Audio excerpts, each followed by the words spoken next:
नमस्कार दोस्तों, मैं हूं कोमल यादव और आप सभी का मैं हिंदुस्तान पोस्ट में स्वागत करती हूं।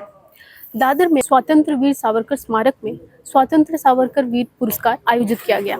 स्वतंत्र वीर सावरकर की जयंती पर आयोजित इस कार्यक्रम की शुरुआत कोषाध्यक्ष मंजरी मराठे ने लोगों को संबोधित कर शुभारंभ किया। सबसे पहले लेफ्टिनेंट कर्नल अनिल अर्स को शौर्य पुरस्कार से पुरस्कृत किया गया, जिससे उनकी पत्नी मंजू सिंह ने लिया। जानकारी के लिए बता दें कि उन्हें एलओसी पर 3 आतंकियों को ढेर करने के लिए राष्ट्रपति भवन में शौर्य चक्र पुरस्कार भी मिला हुआ है। तो चलिए जानते हैं उनकी पत्नी से कैसा रहा उनका अनुभव। So I feel honored, I feel great, and it only shows that people have not forgotten. People still remember, and that is what is important. That is what is required in today's generation. We must not forget our heroes, and these people are the heroes. And I'm not saying this because I'm an army wife. Even if I was not one, even then I would, encourage my children to read about our patriotic leaders. You know, they are the true heroes, and we must inculcate patriotism in our children. No matter how good education they get, अगर आपका nation stable नहीं है, okay, then nothing is stable. So it's very important that the mothers especially, they should understand the potential that they have in building the nation.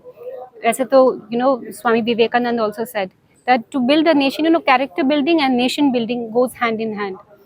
So one must realize it and raise your child in such a way that they develop the love for the nation. फिर इसके बाद IIT Mumbai के संचालक doctor Milind Atre को विज्ञान पुरस्कार प्रदान किया गया। इसके साथ ही डॉक्टर विजय जोग और वैद्य चिंतामन साठे को भी स्मृति चिन्ह पुरस्कार दिया गया।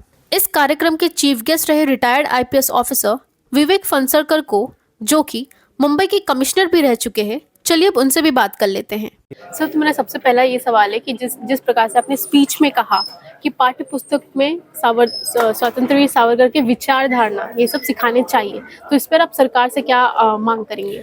नहीं, देखिए, मांग तो मैं नहीं करूँगा, मगर मेरी ये धारणा है कि जो महान व्यक्तित्व रहे सावरकर जी, तो उनके जो देश के प्रति जो प्रेरक विचार है वो सभी घरों में हर व्यक्ति के पास जाना चाहिए। न कि सावरकर ये सिर्फ महाराष्ट्र के नहीं हैं, सावरकर पूरे देश के हैं। और देश प्रथम, ये जो सावरकर जी का तब भी एक विचार था, आज भी वो विचार बहुत महत्वपूर्ण है। हमारे सभी नागरिकों ने जो है देश को प्रथम रखना चाहिए, समाज को प्रथम रखना चाहिए। पहले देश आएगा फिर हम आएंगे।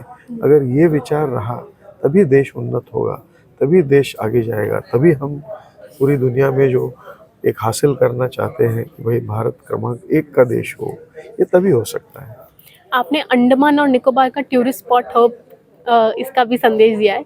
इसी प्रकार से अभी अमृत स्टेशन करके 103 जो स्टेशन किए हैं स्वतंत्र वीर सावरकर के पैतृक गांव, जो कि देवलाली कैंप। हाँ तो वो भी अभी ऐसा लग रहा है कि होने की संभावना है। नहीं, देवलाली कैंप उस लिस्ट, जहाँ तक मेरी जानकारी है देवलाली कैंप तो उस लिस्ट में है। तो ऐसे जैसे और मुंबई के भी चिंचपोकली वगैरह है, मुंबई के 4 हैं। तो ये एक बहुत ही बढ़िया संकल्पना है। इससे क्या है कि एक तो पूरे देश में लोगों को ये पता होगा कि ये जो अमृत स्टेशन है ये कुछ महत्वपूर्ण है, अपने इतिहास से जुड़ा हुआ है। यहाँ बहुत बड़े लोग पैदा हुए और उन्होंने देश को बहुत बड़ा योगदान दिया। मैं उसकी बहुत सराहना करता हूँ।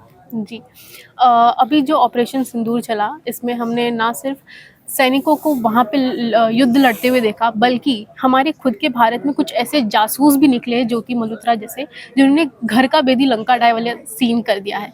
तो ऐसे में लोकल पुलिस भी काफ़ी सारे काम करती है। ऐसे में एज अ सिटीजन कॉमनर हमें क्या करना चाहिए ताकि पुलिस को हेल्प हो? देखिए, मैं हमेशा ये कहते आ रहा हूँ कि देश की सुरक्षा सिर्फ सीमा तक नहीं रुक सकती है। देश के अंदर भी बहुत सारे लोग आ रहे हैं या रह रहे हैं जो देश के विरोधक है या देश के शत्रु हैं। तो जो सामान्य नागरिक है उसने बहुत जागरूक रहना चाहिए।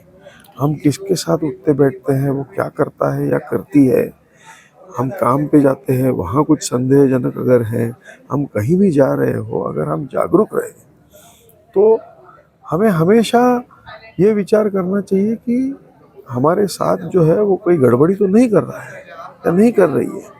और अगर हमें ज़रा भी संदेह हो तो नज़दीक पुलिस स्टेशन जो है वहाँ पे संपर्क करके उनको मालूमात देनी चाहिए। देखिए, हम लोग ये हमेशा मानते आ रहे हैं कि जैसे जो पुलिस है वो वर्दी में एक उत्तम नागरिक भी होना चाहिए, वैसे जो एक उत्तम नागरिक है वो बिना वर्दी के पुलिस भी होना चाहिए। कार्यक्रम का समापन स्वतंत्र वीर सावरकर स्मारक के कार्याध्यक्ष रंजीत सावरकर के संबोधन से हुआ। और जानकारियों के लिए जुड़े रहिए हिंदुस्तान पोस्ट के साथ। कैमरा पर्सन रोहित के साथ मैं कोमल यादव, हिंदुस्तान पोस्ट ब्यूरो, मुंबई।